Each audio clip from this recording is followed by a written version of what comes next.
concerne cette création sonore pour cette exposition, il y avait une réflexion à avoir pour d'abord ne pas tomber dans un certain nombre de pièges qui soient soit de tomber dans quelque chose qui soit purement ethnomusicologique, qui soit non plus qui tombe dans une musique qui soit uniquement une musique ambiante, je dirais même musique de spa, enfin musique d'ambiance, et puis aussi en même temps de pouvoir arriver au fond, c'est un exercice compliqué d'établir un contrepoint avec un ensemble photographique qui existe déjà, qui a déjà une structure en elle-même. Dans le cas de la forêt amazonienne particulièrement, il y a aussi la notion de transhumance, la notion de nomadisme. C'est-à-dire qu'on voyage dans la forêt, on ne reste pas nécessairement à un seul endroit. Donc il y avait aussi l'idée, puisque c'était aussi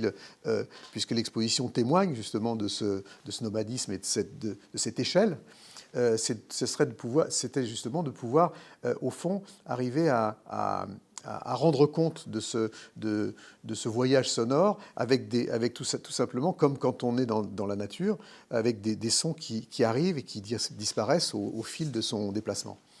Donc, j'ai en fait établi une boîte à outils avec énormément d'éléments différents, qui sont des éléments alors, musicaux, des éléments orchestraux, électroniques, des éléments sonores ethniques qui sont pour la plupart venus. On a travaillé en collaboration avec le MEG, avec le musée ethnographique de Genève, et qui a été d'une grande aide puisqu'ils avaient déjà un très grand nombre d'archives sonores pour ce projet.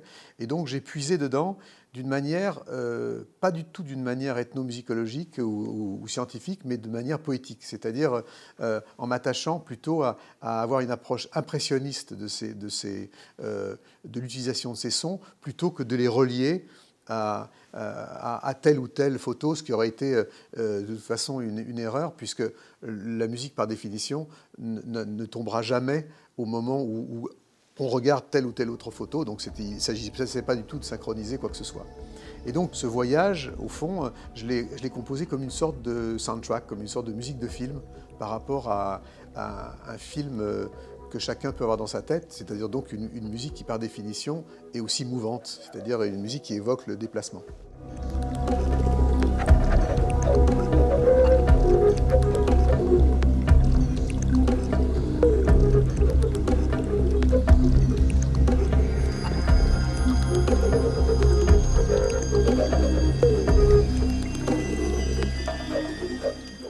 Il y a pas mal d'œuvres auxquelles j'ai pensé, qui m'ont inspiré indirectement.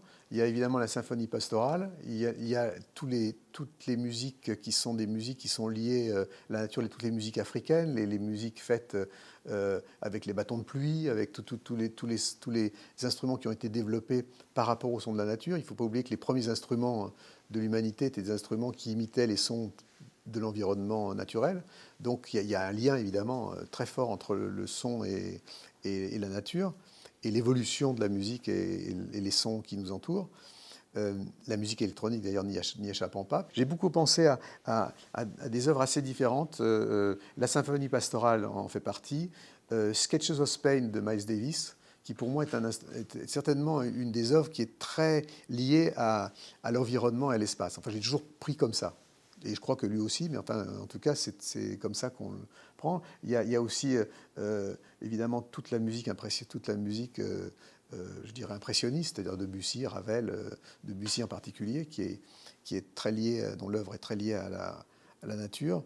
Et puis, évidemment, dans la musique électronique, il y a effectivement les choses sur lesquelles moi je me suis beaucoup penché, qui sont la musique ambiante, et puis les musiques en fait instrumentales de manière générale. C'est-à-dire, sont des musiques qui sont descriptives, dont la narration est à un autre niveau qu'une chanson qui raconte une histoire à travers les lyrics, les paroles, mais qui en fait sont des musiques qui sont assez descriptives, qui sont en fait un peu la bande son qu'on peut se faire dans sa tête. et d'inviter l'auditeur finalement à prendre la musique qu'ils entendent comme une soundtrack du film qu'on peut se fabriquer. Et donc du coup, c'est particulièrement vrai par rapport aux œuvres qui ont, je dirais, flirté, ou en tout cas qui sont fortement inspirées de la nature. C'est ce qui est intéressant dans la musique électronique, c'est justement d'évoquer la nature plutôt que de la sampler seulement. Et dans des albums comme Oxygène et Equinox, où par exemple le son de la mer, le son du vent est très présent, en fait, je me suis beaucoup plus intéressé à le recréer avec des instruments plutôt que de les enregistrer. Et d'ailleurs, dans Amazonia, puisque la création sonore s'appelle comme le même titre éponyme de l'exposition, j'ai aussi mélangé des sons de la nature et des sons refabriqués, recréés électroniquement.